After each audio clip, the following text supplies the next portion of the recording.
a leerles el perfil de nuestros invitados. Entonces,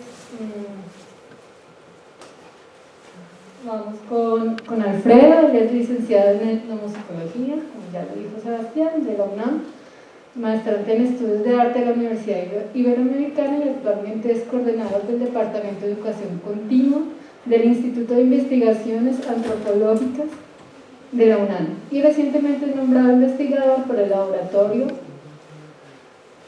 Nacional de Materiales Orales. Es coordinador del Seminario de Estudios del Heavy Metal de la UNAM. Esta página la pueden encontrar en Facebook.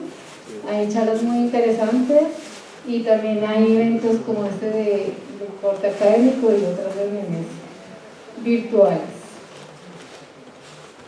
Fue jefe del Departamento de Educación Continua de la Facultad de Música, sigue dirigiendo y desarrollando más de 100 programas académicos, entre cursos, diplomados y talleres. Fue organizador del Congreso de Etnomusicología de la UNAM y participó en el proyecto de investigación Ritual Sonoro Catedralicio, una aproximación a la multidisciplinaria a la música de las cátedras no hispanas.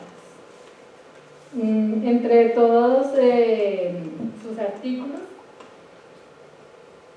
y hay algunos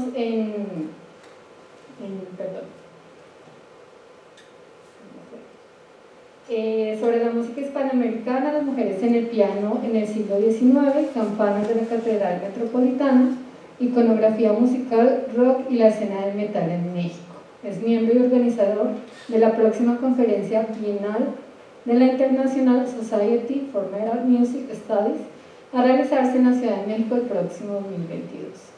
Es creador y coordinador académico del Diplomado Internacional de Antropología del Rock, Contextos, Marcos Teóricos y Metodológicos para el Estudio de las Culturas del Rock. Ha dado ponencias y conferencias y clases magistrales en México, Estados Unidos, Francia, Perú, Colombia, Argentina y España. Y también tienes un programa de radio, ¿no? Bien. Bueno, vamos con el perfil de Carlos. Carlos es curador de arte independiente, escritor y conferenciante. En 2019 es profesor de Historia de Cine y la Historia del Arte en la Universidad de Valencia, en España. Realizó su tesis doctoral en la Historia del Arte sobre el artista suizo H.R. Giger. Y es responsable de varias exposiciones centradas en el cine, el arte fantástico, el arte y el arte español contemporáneo. La exposición en Ciudad de México, H.R. Giger, solo de la noche, es la quinta exposición que ha curado sobre Giger, además de varias conferencias y presentaciones sobre arte, cine y vanguardias artísticas. Ha publicado numerosos textos en revistas especializadas y en catálogos de exposiciones. Entre sus publicaciones encontramos H.R. Giger, Belleza en la Oscuridad, de 2008, otros textos en alemán, que mi alemán no está bueno. Lo pueden buscar más adelante o preguntarlo. Y también ha estado colaborando con instituciones de Francia, España, Suiza, Colombia y México, y está también adscrito al Seminario de Estudios sobre Heavy Metal de la UNAM. Entonces, bienvenidos a nuestros invitados y bueno, comenzamos la charla. Vamos a tener una dinámica que la va a explicar Alfredo y al final vamos a tener una sesión de preguntas en la cual queremos que todos ustedes participen. Muchas gracias. Hola, bien, pues vamos a empezar. Les quiero dar las gracias por su valioso tiempo para estar aquí en esta noche. Quiero dar las gracias al Festival Internacional de Cine y Metal. Me atrevo a tomar la palabra a nombre de Carlos, en los agradecimientos, por esta magnífica organización de un festival único en el mundo. Yo creo que la gente de Bogotá y como colombianos deben sentirse orgullosos por tener un festival de esta naturaleza que reconoce la cultura del metal en un nivel muy extraordinario a través del cine documental, del cine de ficción, las conferencias. Así es que nuestro agradecimiento, además en una organización que destaca de impecable. Sí, tuve la fortuna de estar en la primera edición, en 2019, y si esa edición fue estupenda, esta raya en lo extraordinario. También quiero darle las gracias a toda la gente. No podría acabar aquí de dar las gracias a tantos colegas, amigos, amigas que nos dan la bienvenida, bandas colombianas a quienes les tenemos mucho respeto, y evidentemente también a Carolina Cifuentes por moderar esta mesa. Muchísimas gracias. Vamos rápido. La estructura de esto que vamos a hablar el día de hoy: vamos a dar una introducción entre Carlos y un servidor de lo que son los estudios de horror y el heavy metal a partir de nuestra plataforma, que es el Seminario de Estudios sobre Heavy Metal de la Universidad Nacional Autónoma de México. Y terminada esa sección, compartida por Carlos y yo, se presenta un trabajo específico de Carlos sobre H.R. Giger y el cine de horror, y después voy yo con un tema específico que he titulado Los 120 días de CEMEFO, y después lo más rico, lo más sabroso es platicar con todas y todos ustedes. Así es que vamos a arrancar. Tenemos un seminario de estudios sobre heavy metal, les invitamos a seguirlo en nuestras plataformas de Facebook. Exclusivamente son enfoques académicos los que tratamos ahí, pero es un enfoque multidisciplinario, desde la etnomusicología, musicología, sociología, antropología. Pero también este año la pandemia pues no nos detiene y lanzamos una nueva línea de estudios de trabajo en artes, y nos apoyamos con uno de los artistas visuales más importantes del país, reconocido por muchas bandas como Bloodbath, Moonspell para sus trabajos, que es Néstor Ábalos. Con él hicimos el encargo de que nos diseñara el trabajo para esta nueva línea de artes y la identidad del seminario. Hemos visto trabajos de corte muy académico y sinceramente nosotros nos seguimos identificando con el diablo por lo que representa en muchos sentidos. Entonces, nosotros seguimos con el diablo. Este es el arte que ha diseñado Néstor Ábalos en una de las portadas, porque también sabemos que hay muchos temas de corte Lovecraftiano que ha influenciado la literatura, el cine, y el horror no escapa de el metal no escapa de ello. Así es que encargamos el arte con Néstor Ábalos, quien generosamente, él es un miembro del seminario de estudios. Tenemos un equipo en este seminario de estudios, tenemos 42 investigadoras e investigadores, casi igual número de mujeres, casi igual número de hombres, y además contamos con la importante, ni el Real Madrid lo tiene, el fichaje de Carlos Arenas, de España. Por aquí está Unai García, que se acaba de incorporar también al equipo en un trabajo extraordinario, precisamente para conectar con otras regiones de América Latina, porque pues eso es lo que estamos haciendo ahora. Entonces, este fue el cartel del Congreso Internacional de Horror y Arte. Quiero decir que cuando estábamos pensando en esta idea, los festivales de cine más importantes del país, como Macabro, por decir unos que han trascendido, no querían trabajar con nosotros esta parte académica, querían algo más light.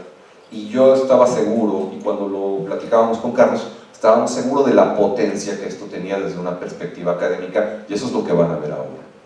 No vamos a ver monstruos nada más así, sino lo vamos a atacar desde una perspectiva académica y también desde una perspectiva artística. Finalmente, este fue un congreso internacional. Allá abajito están un montón de instituciones que intervinieron, que habla del reconocimiento de dos géneros súper malditos en la historia de las artes, ni siquiera reconocidos como expresiones artísticas como tal, ¿no? El cine de horror o la literatura siempre son vistos a menos, y el metal siempre es visto a menos, y nosotros, no es por darle el lugar que nosotros creemos que merece, eso ya lo sabemos. Finalmente nos importa a nosotros y con eso nos basta. Pero esto es el trabajo. O sea, tuvimos más de 10,000 visitantes en nuestro congreso en línea de este congreso, y tuvimos una serie de ponencias interesantes que no nada más tocaron la parte de la literatura en el horror, sino también hubo tintes específicamente a la cuestión del cine, y en este festival estamos hablando de cine y metal, pero también tuvimos expresiones como las manifestaciones actuales de los conceptos sadianos del Marqués de Sade en las representaciones, que no hay que enunciarlo. Cuando uno ve las portadas de Cannibal Corpse, eso es completamente sadiano, y no hay que referirse a Sade para ver que estos conceptos están completamente vigentes. Y también una estética derivada del horror. Aquí todo estaba plasmado, todo esto está en nuestro canal de YouTube, todas estas conferencias ya las subimos, las van a ver. Nosotros lo que les traemos es hablar un poquito de esto, de cómo está esta estructura, y voy a dar paso ahora, ya que les explique por qué es este congreso. Hay dos cosas esenciales que queremos mostrar, bueno, tres de las líneas de investigación que surgen en esto. Una está enraizada en la estética del horror, es decir, esa estética de lo abyecto, de lo grotesco, que tanto nos fascina, que son representaciones de una sensibilidad, de un etos específico también de carácter humano. Ese es un aspecto que se fusiona con los discursos sonoros, porque el metal no es música nada más, son aspectos visuales, narrativos, ideológicos, y esa estética específica muchas veces, la mayoría de las veces, está apoyada con el horror. Pero por otro lado también pensamos que el horror, la otra línea que nos interesa, es el horror como dispositivo de crítica social. Es decir, el horror no nada más tiene que ser, lo que considero yo, una apología de la violencia, sino un medio de denuncia que nos sirva para reflejar las condiciones de inequidad social, y que el horror se manifieste con esa función. Son válidas las funciones de entretenimiento, el entretenimiento es necesario para la vida, pero también hay una parte que nos compromete a tener una posición crítica y también una posición de reflexividad ante lo que sucede. Y aquí en Colombia eso yo creo que no les es ajeno a nadie con respecto a las injusticias de la vida social. Entonces, eso. Voy a dar paso ahora a que hable mi compañero Carlos Arenas para que nos introduzca un poco también en este concepto, y a partir de ahí él sigue con la parte de su conferencia y luego regreso yo.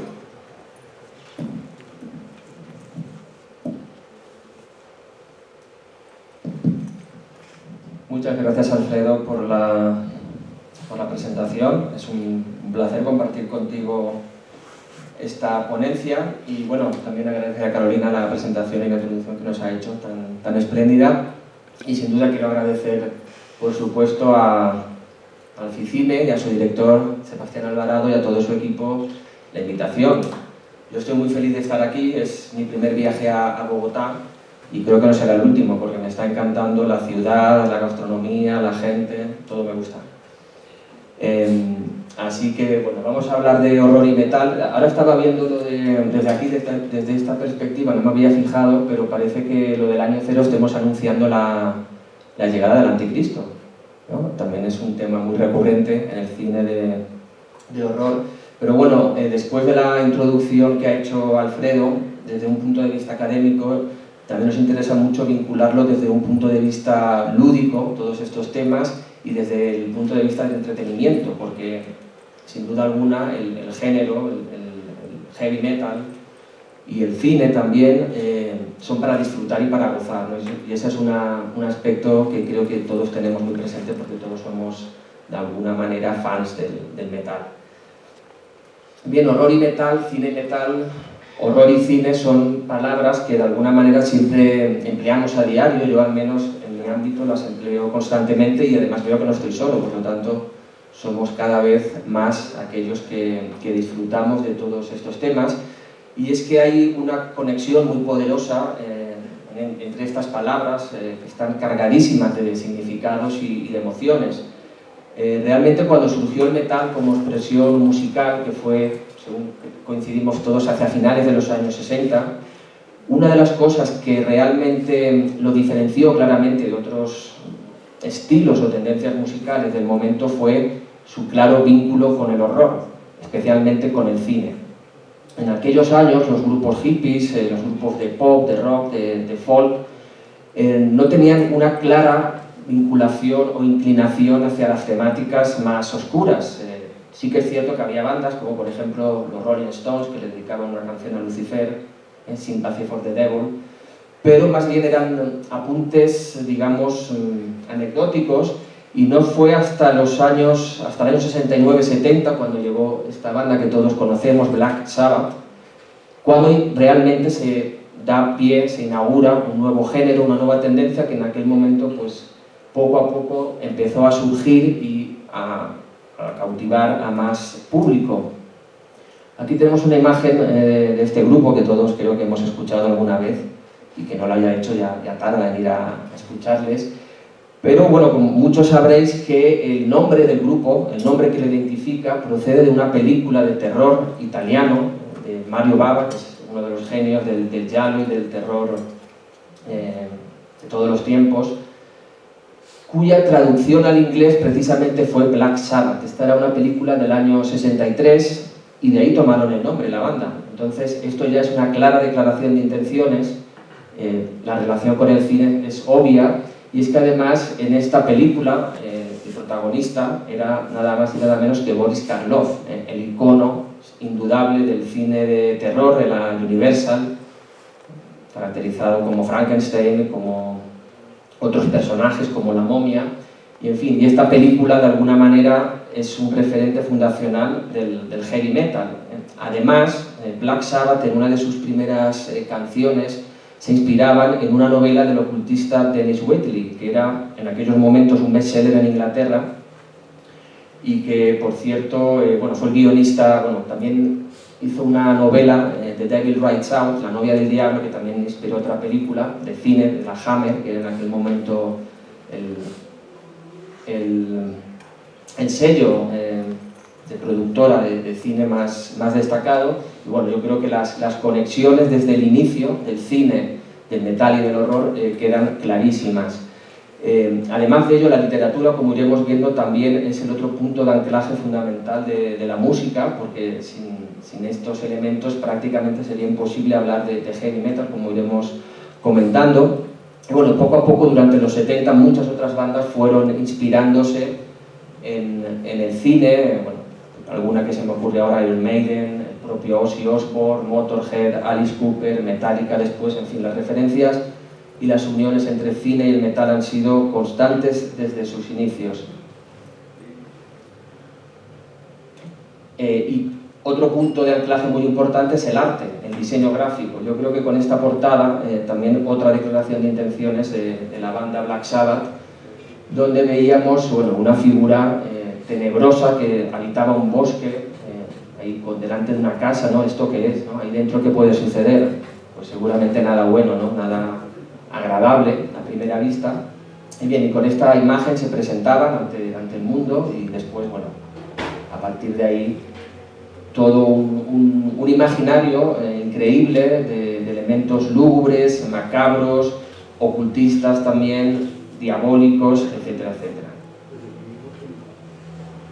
Bien, y posteriormente, en los años 80, pasó un poco al revés, es decir, las películas de terror de aquella época, las más destacadas, pues por ejemplo, la saga de películas de Freddy Krueger, Pesadilla en Elm Street, las películas de Halloween, de Viernes 13, las películas de Hellraiser, por ejemplo, muchas de ellas contaban con bandas sonoras, con grupos de heavy metal y de rock principalmente. Y bueno, por ir acabando esta introducción, para ya destacar otro ejemplo más actual del vínculo del cine y el metal, pues he elegido este ejemplo, como podría haber sido otro. En el caso de Rob Zombie, Rob Zombie empezó, su metalero, empezó con su banda White Zombie, después con su grupo Rob Zombie, como él mismo se llama, y posteriormente pasó a dirigir películas de terror puro y duro, Los Renegados del Diablo, Halloween, el remake de Halloween, The Lord of Salem, y actualmente está dirigiendo la adaptación de La Familia Monster, que se estrenará de aquí unos años. Por lo tanto, otro vínculo clarísimo entre el horror, el cine y el metal, ¿no? En la figura de Rob Zombie.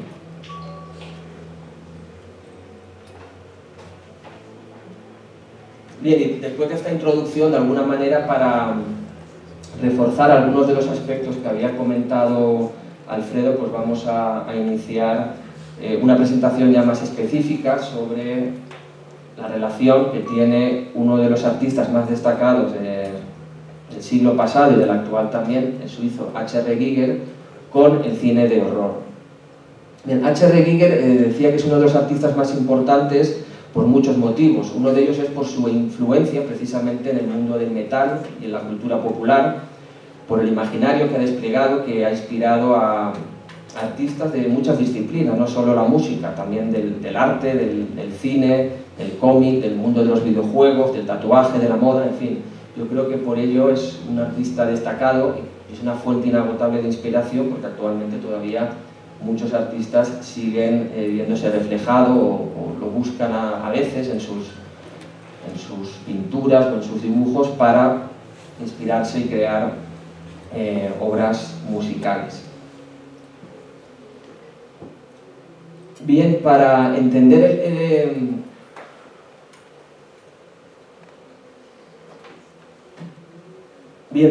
la importancia que tiene H.R. Giger en el mundo del metal, podemos recurrir a varios elementos. Por supuesto, después hablaremos de su vínculo con el cine, con la creación de la película más icónica, Alien, ¿no? Que todavía pues, sigue originando sus sagas, películas, series de televisión, cómics, etc. Y que de ahí también, obviamente, los músicos extraen muchísimas influencias. Pero, en primer lugar, el vínculo más claro creo que se establece con las portadas que diseñó a lo largo de muchos años, de décadas, desde los años 70 hasta prácticamente la actualidad. Todavía hay bandas que de alguna manera cogen algunos de los motivos, bien sea un cuadro, bien sea una escultura de Giger, y bueno, aquí os he puesto algunos que seguramente conoceréis, por ejemplo la portada de Danzig, inspirada en un cuadro de Giger, El Maestro y Margarita, o de Carcass, también en una escultura que tiene el símbolo hippie atravesado por unos brazos biomecánicos hechos en metal. O bueno, quizá la portada más conocida sea la del grupo de punk de los Dead Kennedys, que realmente no es una portada sino más bien un póster que venía en el interior, pero fue conocida porque fue condenada por pornografía. Hizo sentar al líder de la banda, Jello Biafra, ante un tribunal porque decían que esto era pornografía, ¿no? Este paisaje de penes que veis ahí en la cuarta fila. Y bueno, al final la acusación no quedó en nada porque el tribunal por 6-5 decidió el desempate, pero estuvo a punto de condenarlo, lo cual hubiera sido muy gracioso, ya que esta obra se había expuesto en salas de arte, en exposiciones, y no había levantado tanta polvareda. Pero bueno, hay que situarla en su contexto. En los años 80 en Estados Unidos había un presidente que se llamaba Ronald Reagan, que por desgracia todos conocemos, y instauró una cruzada sobre todo contra las discográficas, el mundo de la música, y bueno, como chivo expiatorio de todos los males que asolaban los Estados Unidos y el resto del mundo. Pero bien, no sucedió nada, pero esto nuevamente le dio mucha difusión a la obra de Giger, al igual que otras portadas que fueron elegidas por la revista Rolling Stone como algunas de las mejores del siglo pasado. Ahí tendríamos la que lo vemos en el centro, la de Emerson Lake and Palmer, de la banda de rock progresivo británico. En el año 73 le hacían este primer encargo. O abajo veréis la imagen del primer disco y Buñuel desde un plano también conceptual o vinculado con el surrealismo. Las nuevas series, en fin, siempre eso es utilizar los diseños originales y readaptarlos según como más les ha interesado, pero es que además esa idea biomecánica a la hora de producir engendros y criaturas llega mucho más allá que la saga de Alien, también porque en aquella época la fórmula de hacer películas de terror de Hollywood era la siguiente: había un héroe o un grupo de héroes y había un monstruo, una criatura que se los iba cargando poco a poco, hasta que al final llegaba el superhéroe que evidentemente acababa con la criatura, ¿no? Recordemos películas como Depredador, como La Cosa, otras de serie B, que siempre siguen esa fórmula que había tenido tanto éxito en Alien. Y además de todas las películas de monstruos, en otro tipo de películas de terror más conceptual, como pueden ser las películas de Cronenberg, relacionadas con la nueva carne, ahí vemos algunos elementos, esa pistola parece de compuestos cárnicos y también un poco biomecánica, diría yo, aparece en una película Existence de Cronenberg, y en películas de gran éxito comercial de Hollywood, como la saga de películas de Matrix, obviamente están inspiradísimas en el mundo biomecánico de Giger, y de hecho los propios artistas, los propios diseñadores de efectos especiales lo dicen claramente, que se han inspirado en los cuadros de Giger. Y bien, y también el cine fantástico, la ciencia ficción obviamente ha estado muy influida por todas estas obras. Aquí vemos la saga de Star Trek, los Borg, la reina Borg, como también claramente evoca uno de los cuadros de Giger, los retratos de Lee, donde aparece una figura con esos cables introduciéndose por su cabeza. En fin, de alguna manera, luego si queréis podemos hacer un poco del conversatorio, hablar más de las vinculaciones que tiene el diseño de monstruos, el cine de terror, la obra de Giger, pero de momento lo vamos a dejar aquí y después continuamos. Y ahora vamos a dar la palabra a mi compañero Alfredo. Gracias.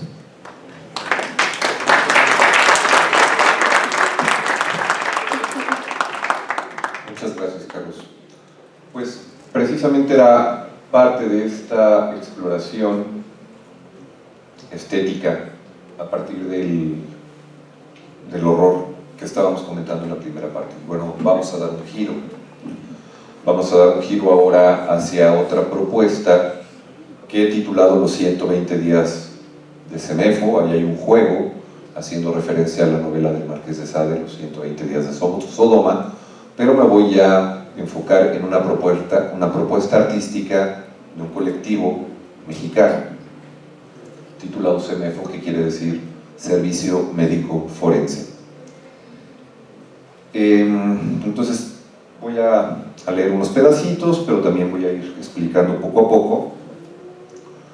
Quiero señalar que esta propuesta parte desde una perspectiva académica, pero parte más de los estudios de arte, es decir, quiero ver si puedo hacer una propuesta metodológica, una propuesta teórica a partir de una perspectiva artística, considerando elementos antropológicos, elementos sociológicos, pero que emane de las propias artes, de la propia visión de las y los artistas, a partir de dos ejes fundamentales que son el metal y el horror.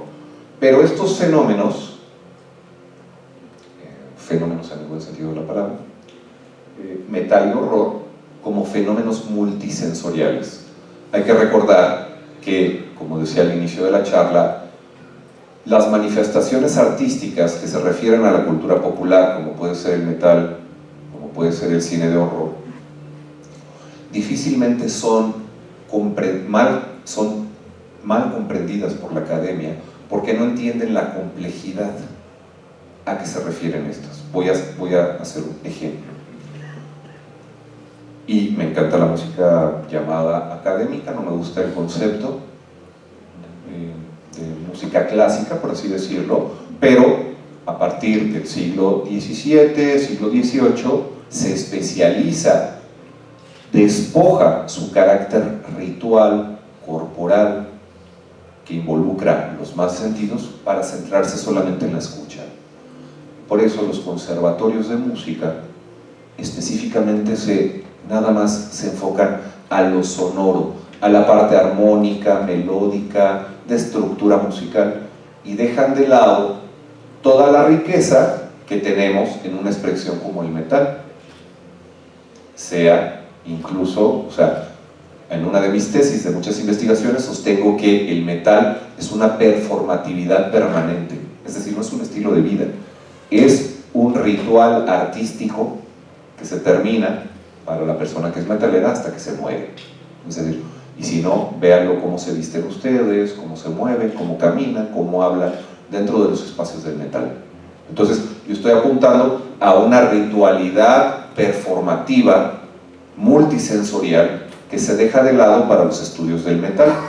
Hay que considerar su dimensión visual, y en la dimensión visual está el cómo me visto, cómo me arreglo, el color de mi cabello, si lo dejo largo, si lo corto, las playeras o poleras o remeras, como no sé si aquí también se diga, sí, también, no, eso en Argentina creo, ¿no? Pero camisetas. Entonces, esta performatividad que se lleva es la que yo quiero explorar y manifestar como una expresión de alta complejidad, como las de todas las culturas humanas. Pero esta no es más, pero tampoco es lo que muchas personas piensan que es menos. Tiene una complejidad en la estructura sonora, visual y demás.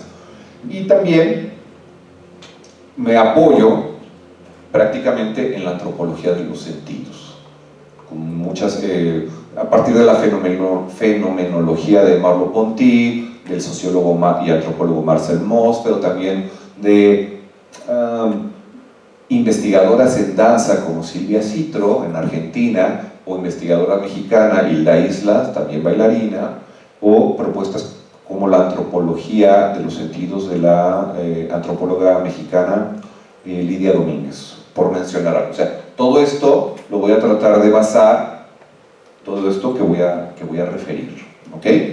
Pero para eso quiero señalar 3 características que ubico en especial en relación al horror y metal. Estas son, no me voy a referir a aquellas obras, por ejemplo, que hacen una apología de la violencia, como pueden ser las películas de Rob Zombie. Perdón si a alguien le gusta Rob Zombie, me gusta la música, algunas canciones me parecen buenas, pero desde mi perspectiva, el cine que desarrolla no refleja una condición social específica de los Estados Unidos, como si lo hicieron algunas películas de terror como Tom Hooper, con La Masacre de Texas, ¿no? Que está Psicosis, La Noche de los Muertos Vivientes, sino ya más bien se convierten en una apología de la violencia, que carecen un contenido social por simplemente mostrar una violencia exacerbada. Entonces, yo dejo fuera todas esas manifestaciones y voy a tomar aquellas que, aquella distinción de la producción artística que rebasa las funciones de contemplación, goce estético, del entretenimiento, y lo toma por una posición crítico, política y reflexiva. No quiero decir que no sean importantes, yo las necesito, estoy saturado, quiero escapar, estoy harto del trabajo, del tráfico, de todo lo cotidiano, y necesito mi música, mis monstruos, lo que sea. Pero para el objeto de estudio que estoy tomando, solamente considero aquellos que toman una posición crítico, política, reflexiva. 2.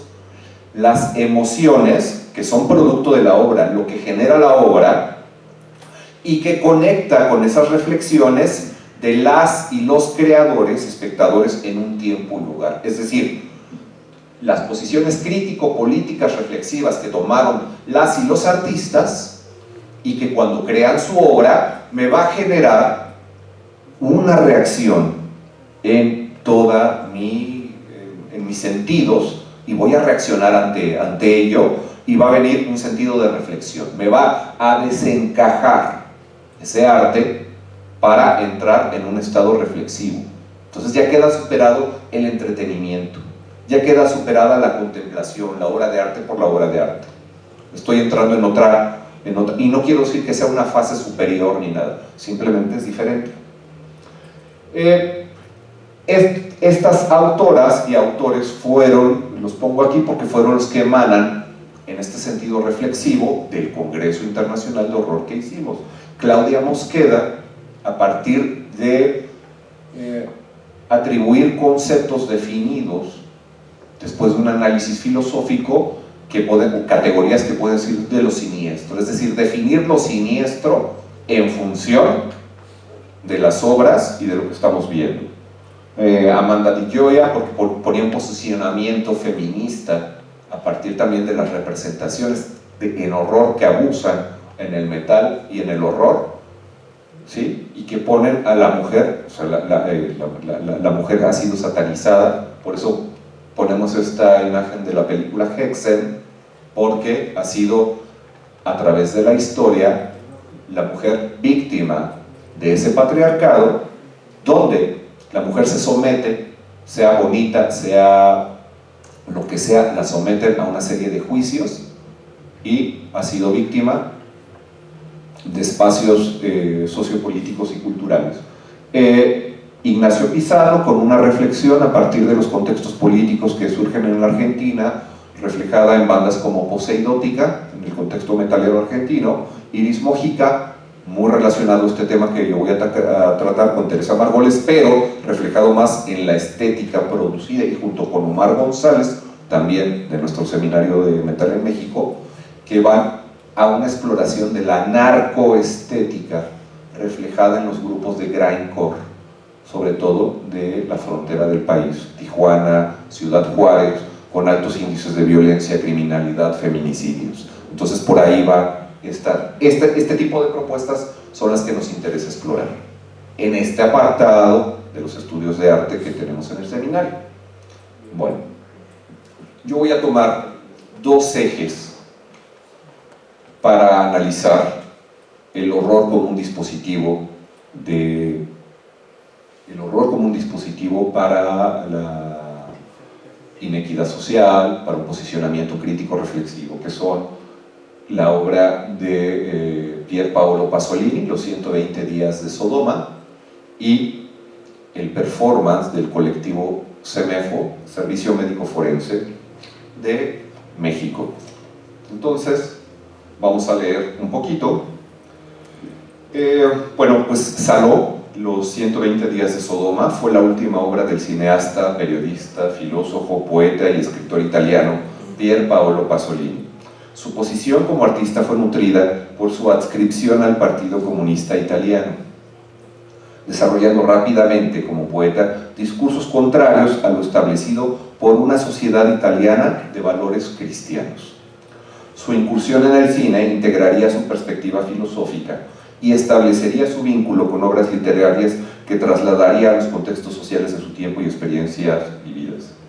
Saló sería la primera de una trilogía que el artista concibió como la trilogía de la muerte o tríptico de la muerte, utilizando diversas obras del Marqués de Sade, trilogía en oposición a su antecesora, que fue la trilogía de la vida, compuesta por el Decamerón, los cuentos de Canterbury y las 1001 noches. En la trilogía de la vida, es una celebración de la sexualidad a partir de las virtudes de el sexo como creadora de vida, dadora de placer, ¿sí? Como generadora de creatividad, entre muchas cosas, y en oposición a la trilogía de la muerte, pero pues no se logró porque asesinaron a Pasolini, y yo soy de los que creen que lo asesinaron precisamente por esta obra de Saló. En Saló, obra que sigue la exploración de la sexualidad y las pasiones humanas, pero desde una condición oscura, criminal, contraria a su tratamiento en la línea de la trilogía de la vida. Si tomamos la perspectiva de Gilles Deleuze, Pasolini realiza una imagen de cristal donde se fusiona el pasado del evento y se graba con la actualidad de su visualización, es decir, las pasiones y etos de los conceptos sadianos, contextualizados en el fascismo de la Italia de 1945. Pasolini traslada la obra de Sade en correspondencia con los mismos perpetrados por la ocupación nazi, fascista en la Italia septentrional, donde Pasolini, pues bueno, observó todos esos crímenes. Así, en Saló se caracterizan la vejación, el crimen, la misoginia, la blasfemia, la tortura, la mutilación, la humillación y, por supuesto, y principalmente, en palabras de Pasolini, la dominación a partir del poder sobre el otro, la otra, la otredad, lo diferente, disidente, en este caso representado por las instituciones gubernamentales, iglesia, milicia, sea del fascismo italiano, pero también de cualquier época. No voy a discutir aquí la polémica de la obra, a mí me parece que es un problema de las personas que no la entienden en ese contexto, es decir, cuando se refieren a la película grotesca, la película polémica, es que no están entendiendo la obra en su contexto.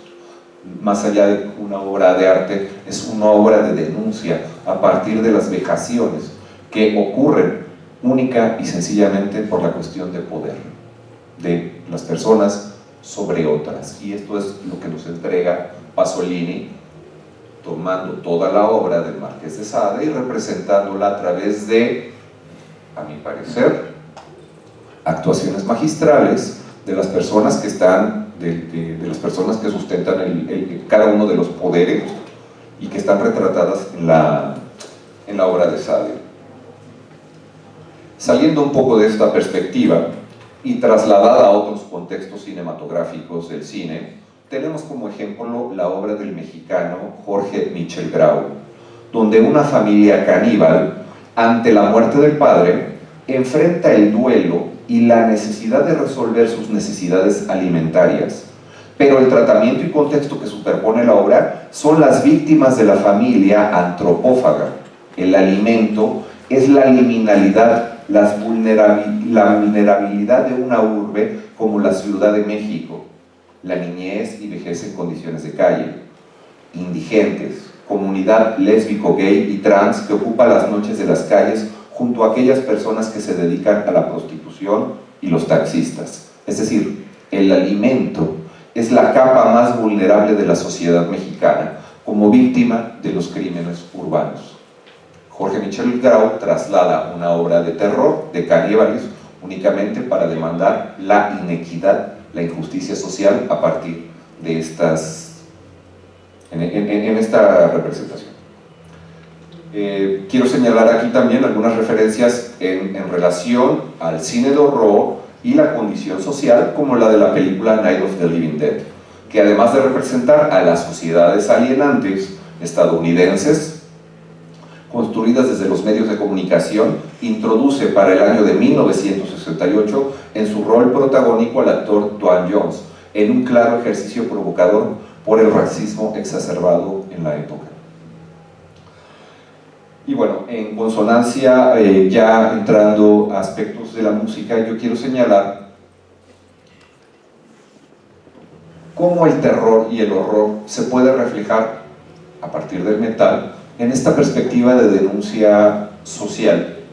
Tengo aquí la portada del grupo colombiano Corpus Calvari con su disco Masacres con criterio social. La palabra masacres está funcionando como una metáfora. También las masacres se están refiriendo a las canciones, pero esas canciones con la palabra masacres se están refiriendo a todos los contextos violentos de narcotráfico, paramilitares, representados también en una imagen del uribismo, que me parece que continúa de alguna manera en este país, y está representado en una imagen de un zombi putrefacto en relación al Sagrado Corazón, lo cual a mí me parece que esto es un mensaje de horror, pero está cargado de una política bastante fuerte en este sentido. Y este es el tipo de obras que consideraría yo a analizar dentro del contexto del horror. Voy a continuar para ir un poco ya más rápido por cuestiones de tiempo. Y voy a pasar ahora el ejemplo de la banda mexicana, no banda, colectivo Semefo. Dice aquí, la forma de morir determina lo que sucede en una ciudad. Teresa Margolles. Teresa Margolles es integrante, una de las fundadoras del colectivo Semefo. Por favor, no lo pensemos como una banda de metal, piénsenlo como una banda de metal dentro de un colectivo artístico, multidisciplinario. Y voy a hacer un poquito, voy a leer también un pedacito, pero quiero decir que Semefo corresponde a las siglas del Servicio Médico Forense, aquella entidad institucional del gobierno local de la Ciudad de México donde llegan todos los cuerpos que no son identificados. Y a lo que se refiere Teresa Margolles es que una ciudad puede medir la calidad de vida, o mejor, la calidad de su violencia en cómo llega precisamente la calidad de los cuerpos al CEMEFO. ¿Qué quiere decir esto? No es lo mismo la calidad de muertes que llegan en Noruega, o en Suecia, o en otro país, al de la Ciudad de México u otras realidades latinoamericanas. Aquí en la fotografía podemos ver a Carlos López, Teresa Margolles, Víctor Basurto, Arturo Ángulo, que además fue un artista médico forense real. También Teresa Margolles recibió una educación a través de diplomados de medicina forense, y ella creció con la violencia porque ella crece y nace en Sinaloa, México, que es cuna nada más y nada menos pues de uno de los estados de más narcotráfico de México, cuna del Chapo Guzmán, que es Sinaloa. Y bueno, me voy a brincar unas cositas, pero pues ya le vamos a entrar directo aquí a las fotografías. En la propuesta de CEMEFO está la utilización de cadáveres, de materia cadavérica para sus actividades performáticas, de forma legal o ilegal. Nos vamos a situar en el año de 1990, ya entrando directamente a el neoliberalismo en México.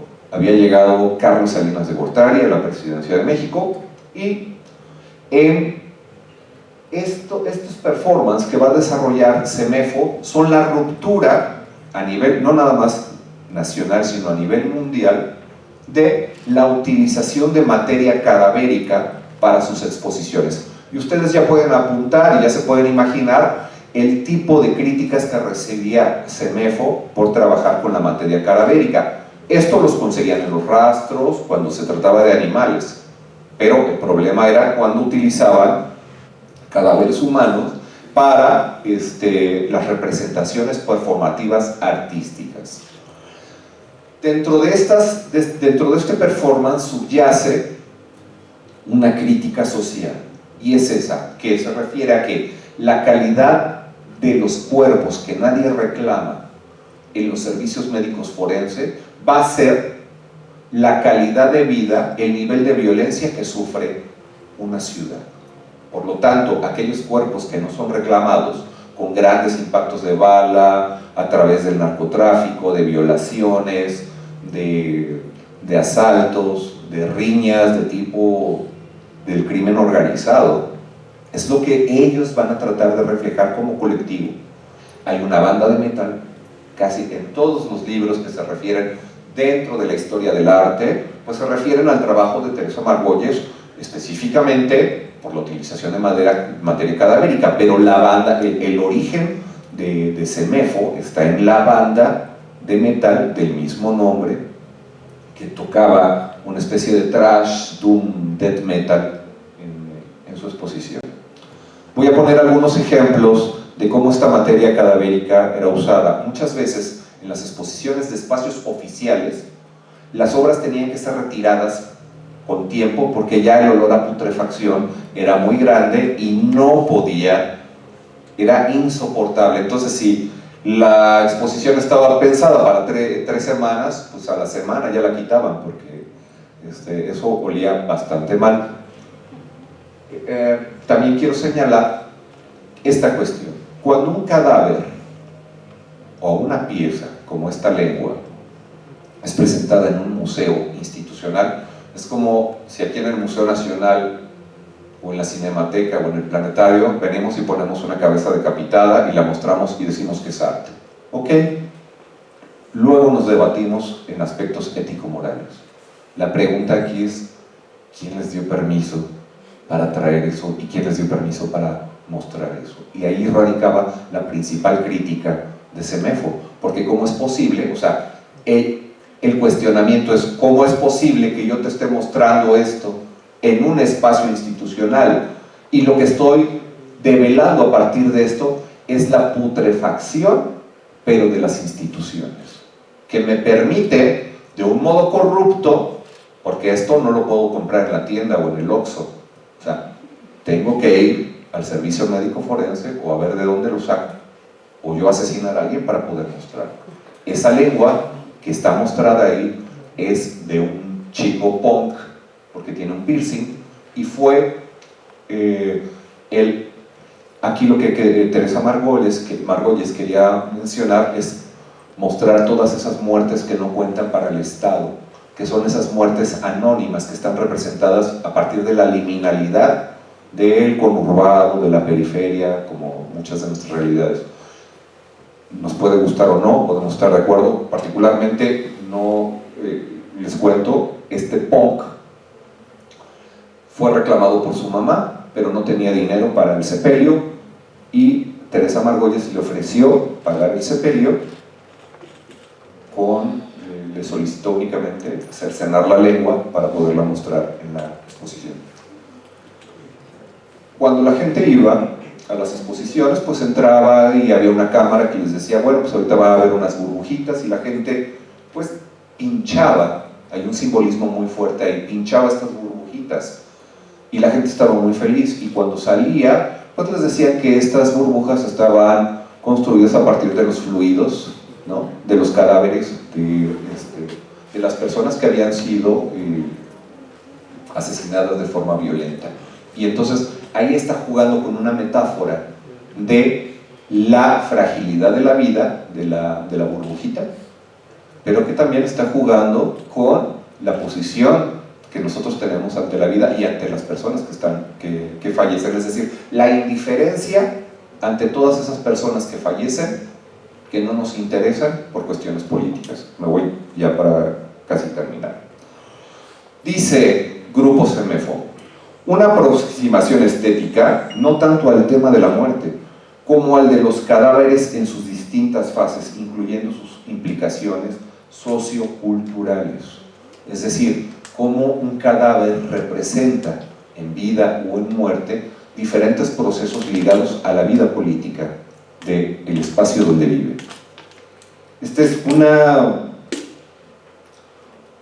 definición del propio Museo Carrillo Gil, que está ubicado en una de las avenidas más cosmopolitas de México, y dice: el grupo irrumpió en la escena artística mexicana trabajando con partes de cadáveres, fluidos corporales y otros materiales, principalmente orgánicos, que obtenían con o sin permiso de las morgues, aprovechándose de las debilidades del poder del Estado y la corrupción administrativa. Este tipo de frases de una institución oficial dejan como testimonio la gran falta de la ausencia de Estado que sucede en un país como México. Por mostrar algo, aquellas prendas es una curaduría a partir de tienen las manchas de sangre cuando eran asesinadas, este tipo de fotografías que tienen que ver con las condiciones que llegaban los cuerpos al servicio médico forense. Y esta, una de las obras, Lavatio Corporis, que utilizaban los caballos, que está de manera simbólica representando el cuadro de José Clemente Orozco, Los Tules. Este es el horror del caballo entre la batalla de españoles y mexicas, y que aquí es una nueva batalla en la Ciudad de México, en el contexto actual de corrupción, narcotráfico y todo lo que se refiere. Y quiero señalar también, Semefo se crea en el año de 1990, para el año del 88, 89, no me acuerdo. Esta es la portada del álbum Reek of Putrefaction de Carcass. Quiero señalar la simultaneidad de propuestas artísticas que surgían en la época. Esto lo hace Carcass, conocido mundialmente, pero pues esto es lo que hacía Semefo en esos años exactamente. Entonces, este tipo de propuestas que son reconocidas, también quiero mencionar un desequilibrio en la cuestión del reconocimiento a prácticas artísticas de corte europeo, pero que a la vez sucedían en América Latina, ¿de acuerdo? Así como también propuestas desde el año de 1970, como el Ritual de México, que tenía una estética satanista en sus discos, ya daba tintes de lo que sería el metal en México, que fue exterminado a partir del año de 1971 por Avándaro. Lo pongo como algo cultural ahí nada más, pero lo que quiero señalar aquí es la analogía de que únicamente se reconoce lo anglosajón en el sentido de la predominancia de las industrias culturales, ¿ok? Entonces, pero en esos años, cuando Carcass saca estos Symphonies of Sickness, Freak of Putrefaction, Semefo, con las limitantes de un grupo propio de Latinoamérica que no tiene los canales de distribución para moverse, hacía cosas como las que ya hemos visto a partir de estos performances. Este es el único álbum que sacó, bueno, sí, por favor, Semefo hay que pensarlo en la banda y en los performances, con exposición, con puestas como las que vimos, fotografía, video, ahí entra la parte cinematográfica también, y las representaciones performativas. Es decir, era algo verdaderamente complejo en las artes. Este es el único disco de Semefo, Larvarium, difícil, carísimo de encontrar en discos y todo eso, pero en YouTube está y pueden por ahí también ver algo de los performances todavía se puede ver. Y toda esta influencia de Semefo sigue en la actualidad, sobre todo reflejado en zonas más cruentas del país, como puede ser Tijuana, Ciudad Juárez, con grupos como Unidad Trauma o Thanatology, que reflejan parte de este imaginario, claro, ya no con la utilización de materia cadavérica. Entonces, para terminar, reflexiones. 1. Identificar aquellas producciones artísticas orientadas a la colectividad y performatividad desde una complejidad. No quiero decir que no estoy excluyendo que ninguna banda no tenga su nivel artístico y de complejidad, solamente quiero señalar a aquellas que están haciendo una propuesta diferente, que está atendiendo al paso reflexivo. Considerar estas obras a partir de las reflexiones y nuevos estados de conocimiento, a partir de las sensaciones, sentimientos y reacciones generados desde categorías específicas como el shock, el horror, lo siniestro, desde la dimensión comunicativa, emotivo, sensorial. Y decía Alejandro Jodorowsky cuando lanzaba sus películas como El Topo, es decir, creador del cine pánico. Yo te quiero volar la cabeza para sacarte de tu área de confort y que pases a otro estado mental reflexivo. Tercero, identificar aquellas manifestaciones libres de las líneas que imponen las industrias culturales. Adiós, Rob Zombie. O industria del espectáculo, en función de unas artes comprometidas con la posición crítica, reflexiva, política. Muchísimas gracias.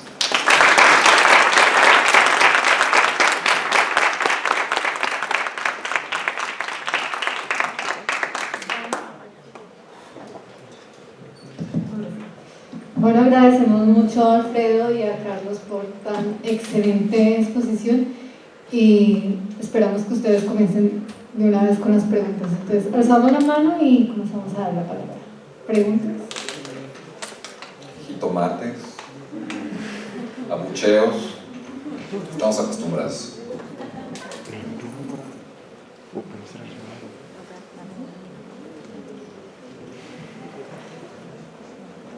No todos saben, por favor. Allí. Me gustaría conocer cuál es su definición de horror de cada uno de ustedes, porque hay algo que varía entre las percepciones del horror, ¿no? A veces lo que más nos determina es ver cómo algunos no nos horrorizan ciertas cosas. A partir de esto, ustedes...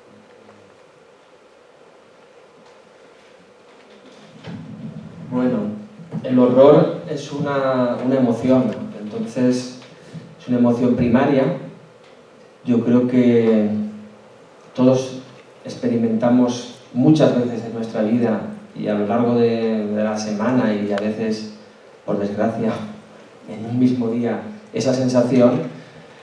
Y entonces la definición que yo daría sería algo emocional que provoca una tensión, digamos, que no es agradable, pero que cuando la vemos reflejada artísticamente, en el cine, en el arte, la literatura, es una especie de liberación también, de exorcización de algún problema que podamos tener.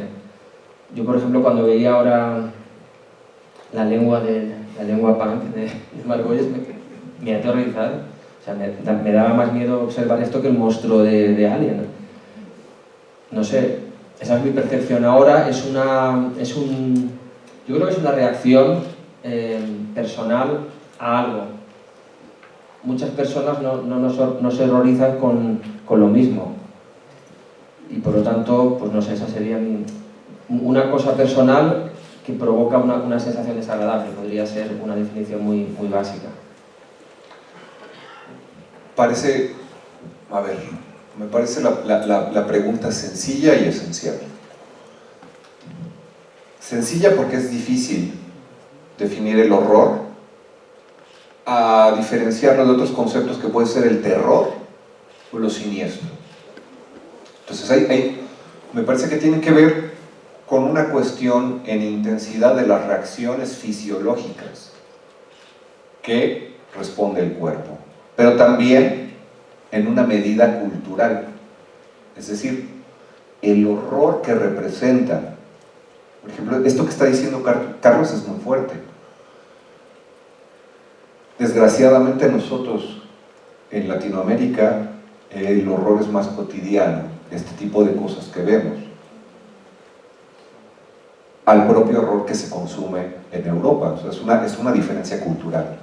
Entonces para definir esas categorías, yo creo que ya es necesario definirlas a partir de sus reacciones fisiológicas, orgánico-fisiológicas, y por el otro lado, medirlas en relación de su impacto cultural, es decir, del contexto que están inmersas. Entonces, eso va a definir lo que verdaderamente es un error.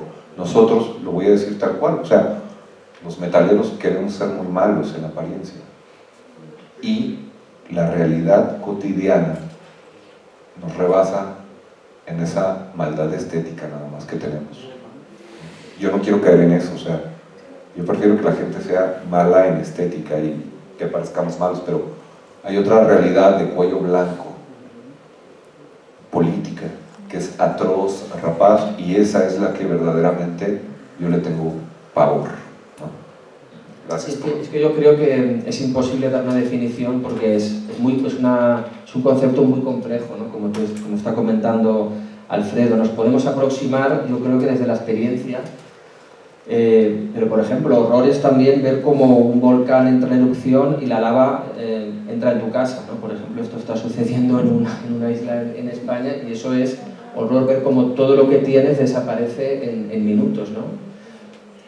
Nosotros lo vemos por la televisión y no nos produce el mismo horror que a esas personas que están allí. Entonces, bueno, depende mucho de la emoción y de la óptica desde donde afrontemos o donde observemos una cuestión, una fotografía, un relato que nos puedan hacer o algo así. Eso sería un poco lo que... Es muy compleja realmente la palabra.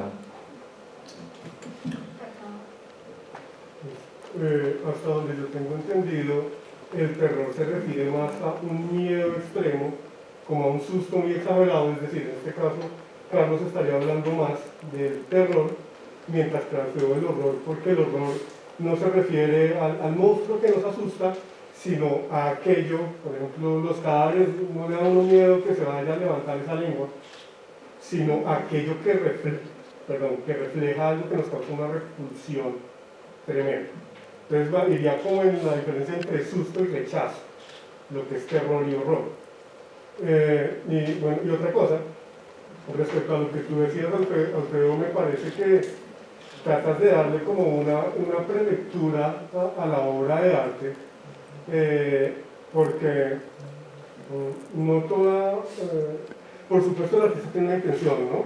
Pero precisamente la riqueza epistemológica del arte es que cada espectador entra en diálogo con la obra y le da un sentido distinto. Por lo tanto, esa crítica social puede que sea intencional muchas veces, pero otras veces no. Y eso no disminuye o amerita la calidad, no disminuye o agranda, perdón, la calidad estética de la obra de arte. Si uno quisiera ver, por ejemplo, la película que mencionaste de los caníbales mexicanos, que no recuerdo el nombre, Somos lo que hay. uno puede decir, pues no estaba haciendo algo parecido a Rob Zombie con La Casa de los Mil Cadáveres, el rechazo al redneck norteamericano que mata a un montón de gente y nadie ni se entera. Entonces, o sea, para ponernos a buscar como tal vez una lectura siempre moralizante o crítica, desde poder se puede, pero claro que hay unas obras como está tremendamente bien escogido George Romero en ese sentido, esa crítica al mercantilismo, al black exploitation, a todo el racismo que había. Bueno, pues no sé, se me hace que ya te vas mucho como unir lo artístico con lo crítico, y hay arte que también, nos guste o no, es la que defiende el sistema o que está inclusive aparte, pero por eso mismo también de manera indirecta nos dicen qué contexto se hizo. Estoy de acuerdo contigo. He puesto el ejemplo de Rob Zombie en oposición a estas obras, no porque crea yo, a ver, hay dos niveles, uno el de análisis crítico y el otro el análisis estético, donde ya tiene que ver la subjetividad para decirlo. A mí particularmente las películas de Rob Zombie para mí están muy chafas, para mí, o sea, en un nivel de lenguaje cinematográfico, ¿sí? Esa no es mi función como investigador. Mi función es analizarla desde otra óptica, y que simple y sencillamente no entrarían bajo los ejes que yo propuse. Yo he dicho algo fuera de lugar a lo mejor porque he dejado ver mi estética. Esto yo te lo pude haber dicho aquí, nos tomamos una cerveza y me chocan las películas de Rob Zombie, para mí son pésimas, para mí. Pero, por ejemplo, o sea, de la original que se filmó de Texas Chainsaw Massacre de Tobe Hooper, hay una lectura a lo que tú dices. En esta, desde mi perspectiva, y es una simple y sencillamente es una cuestión completamente subjetiva, es decir, mi opinión no vale ni 3 centavos, o sea, en ese sentido, o sea, coincido contigo, pero si quiero señalar este carácter, por ejemplo, lo que ha hecho Carlos al exponer la obra de él, o sea, no demerita absolutamente en nada. No quiere decir que las obras de análisis que tengan un posicionamiento crítico, reflexivo, político, estén por encima de ahora, para nada, no estoy diciendo eso. El análisis que hace Carlos a partir de una estética es el reflejo de una realidad que nos está mostrando y que tiene un impacto generacional tremendo, por lo tanto es igual de importante. Por eso al inicio de nuestra introducción poníamos como los ejes de esta nueva línea de trabajo en artes estos tipos de trabajos, los que se referían a una estética específica, como los estudios que está haciendo Carlos, o como los que tratamos de generar ahora con una perspectiva política. Ese es, y ahí cobra peso mi opinión en un sentido de darle a la investigación ese carácter político, etc. Coincido contigo. En lo estético no me meto ahí, pues, vamos con una cerveza y lo discutimos. Yo quiero romper una lanza a favor de Rob Zombie, por alusiones.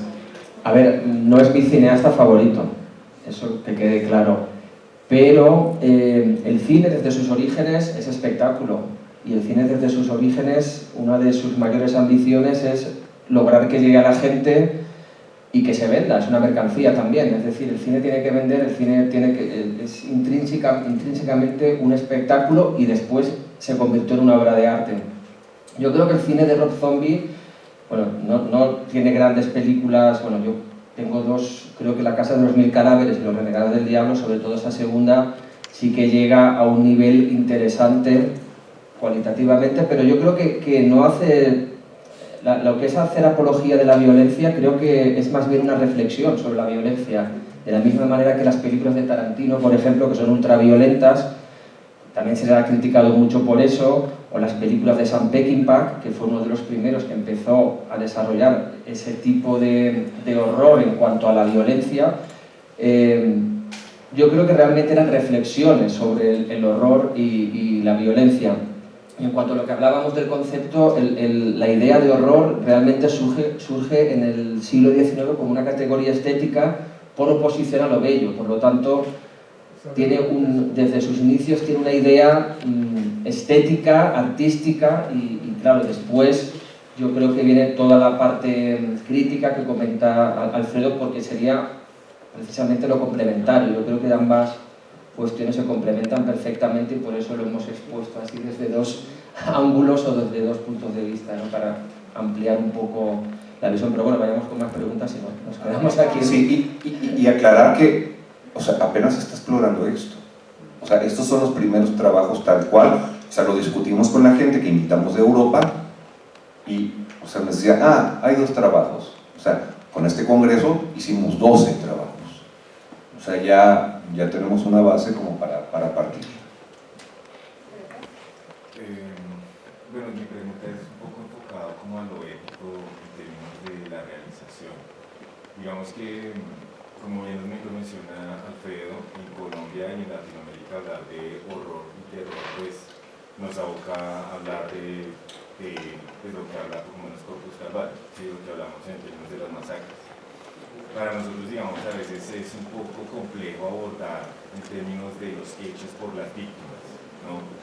Digamos que muchas víctimas muchas de las víctimas cargaron a sus familiares muertos, decapitados, desmembrados, y de hecho el hombre que parqueaba un camión aquí en la 13 con el cuerpo de su hijo, soldado asesinado por el ejército de alguna forma, lo mostraba y lo cargaba en el camión. Y pues digamos, como tú bien mencionabas, es el pan de cada día en la sociedad latinoamericana. México es un gran ejemplo también de ello. Para nosotros, digamos que a veces es un poco, y por eso lo pongo en discusión, de cuál es la perspectiva que ustedes tienen en términos de hablar, digamos, se me fue, digamos, la anécdota que cuentas de la lengua del puntero. No sé, nosotros como que también la cercanía con las víctimas pues genera como ese dilema ético, ¿no? Hasta qué punto llegó como a manosear eso, ¿sí? Porque es el cadáver. Sí, es claro. A ver, vamos a poner el ejemplo de Pasolini. Yo creo que sí impacta. A veces no en la forma, a veces no en la forma que deseamos.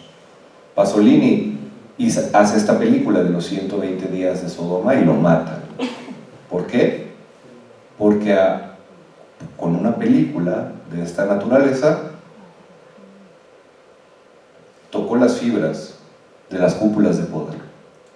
Yo pienso eso. Y esas películas que se enlatan tanto tiempo, posteriormente ya las podemos ver.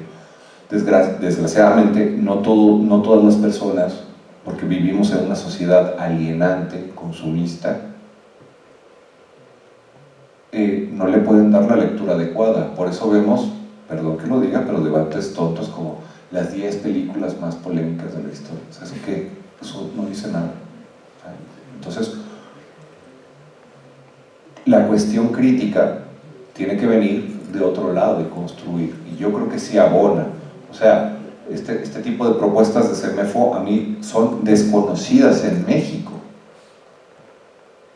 Son conocidas en toda Europa. Teresa Margüelles ha pisado todos los museos de Europa. Tiene libros al inglés. Y porque es producto de estas sociedades en que estamos inmersos. Yo creo que o sea, si no nos atrevemos a hacerlo, pues no va a tener ese impacto. Entonces yo creo que sí yo pienso que sí tiene, al momento en que tú lo muestras, no creo que haya sido, o sea, no creo que para ti te haya dejado algo indiferente en ese sentido, ¿no? Cuando ves esto, o por lo menos te mete en una reflexión ético, moral, con lo que estamos viendo, y hasta dónde tú puedes llevar los límites de la estética. También la estética es importante, Giger es importante, o sea, es nuestra cotidianidad, y lidiamos con todo esto porque estamos hartos de la otra realidad que no queremos. Es como conocen a Guillermo del Toro, el director mexicano.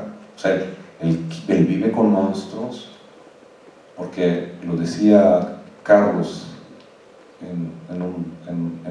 ayer platicando. O sea, los monstruos, ¿para qué no sé? Son los monstruos, son los no monstruos realmente. Es decir, con Guillermo del Toro se ve muy bien cómo sus personajes malvados son los seres humanos y los personajes benévolos son los monstruos, lo extraño, lo otro, lo anómalo. Yo creo que la cuestión del horror y del aspecto positivo tiene que ver mucho con el goce estético.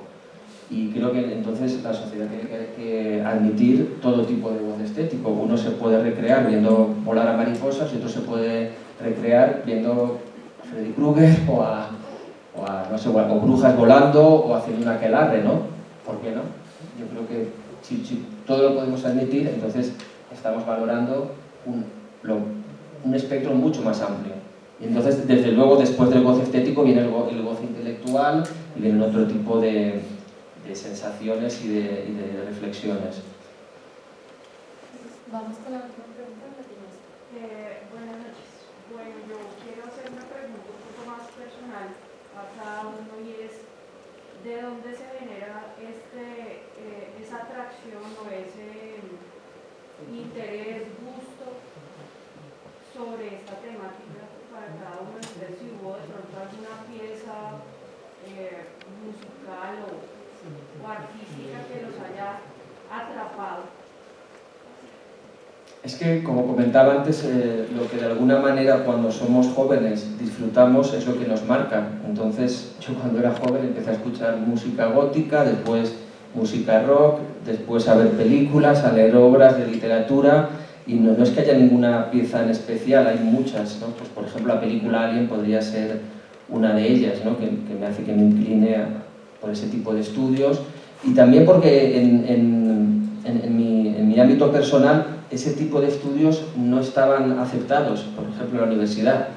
Y entonces era mayor el reto el encontrar el camino para dar pie a mis intereses, ¿no? Y al final pues lo pude conseguir pese a las dificultades, ¿no? Era más sencillo a lo mejor no ir por ese camino del horror y de lo extraño, sino ir por el horror de lo bello y de lo académicamente correcto, políticamente correcto, pero no sé, yo siempre he sido un poco que me he ido hacia el lado izquierdo, a la mano izquierda, a buscar ese tipo de estudios porque me parecía mucho más interesante profundizar en algo que desde siempre había tenido muy cerca, y por lo tanto yo creo que cuando uno tiene que trabajar o dedicarse a algo, lo mejor es hacer por las cosas que le gustan y que tienen pasión. Sí, yo me veo muy similar a lo que expresa Carlos, es decir, todo esto nace por una pasión que es el amor a la música, el amor a las películas de terror. A mí me daba pánico las películas de terror de niño. Yo crecí en un ambiente muy católico y pues ve lo que convirtieron, ¿no? O sea,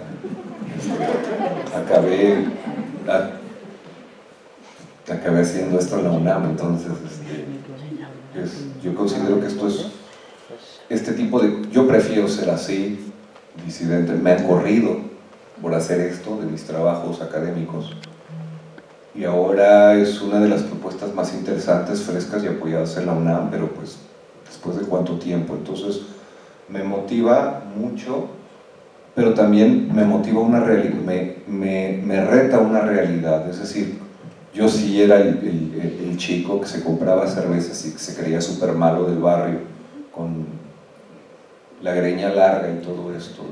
Cuando llega la realidad del narcotráfico, o sea, todo esto esta fantasía que estamos viviendo, escape, nos pone en otra dimensión. Entonces, para mí es un reto personal, hay muchos, aquí quiero trabajar ahora el tema de la migración a partir de los imaginarios construidos con brujería.